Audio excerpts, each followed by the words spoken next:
Israel has suspended contact with European Union representatives involved in peace efforts with the Palestinians. Let's go straight now to Stephanie Decker, who's live for us from Jerusalem. Steph, how significant is this suspension of contact? What implication does it carry?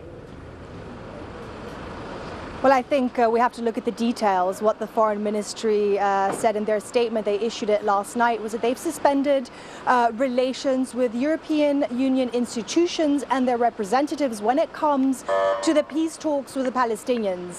But direct contact between countries, for example, France, Germany, the United Kingdom, continues. So it's a message. They're angry over the labeling of settlement products, illegal settlement products. But I don't think it has much teeth because what peace talks? There's absolutely nothing on the table even close to that, and direct contact continues between countries. So it's a message to say that Israel is not happy by this move. However, as the statement said, that they're being reassessed, the relationships with the institutions, and then once they make a decision on that, they will move forward. So I think it's a message of discontent, but it doesn't really have any real implications in terms of relations between Israel and the main players at the moment. Okay. Also an issue of note there in that region today, a verdict we're expecting in a case where a 16-year-old Palestinian boy last year was kidnapped and burned alive. Tell us more about that.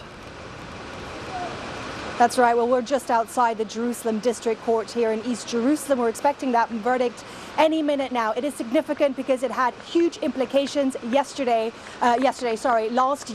July 2nd, the 16-year-old was kidnapped, he was beaten and then burned to death. 3 people are on trial, a 30-year-old man seen as the ringleader and 2 minors. They admitted to it at the time. They said, however, that it was in retaliation for the killing, the murder, kidnapping of 3 Israeli settler teenagers in the occupied West Bank. And this was a spiral that we saw really escalate situation on the ground and lead to the Gaza war that we saw last year. So everyone is waiting. We spoke to the lawyer, he expects there to be a guilty verdict, especially when it comes to the ringleader. The minors say they were not involved in the murder, they only had to do with the kidnapping, so that's supposed to come out in any moment. But I think important here is the notion of accountability when it comes to these kind of events that have really ignited anger on the ground. We had an incident earlier this year, also settlers burning the home of the Dawabsha family in the occupied West Bank, killing an 18-month-old baby. Subsequently, both his parents died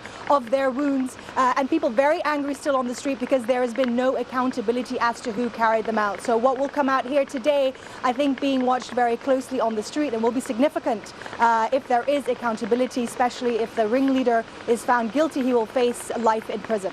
Okay, thank you, and we'll bring that verdict as and when we get it. Steph Decker, live for us there in Jerusalem. Thanks very much. I'm the leading state sponsor of terrorism.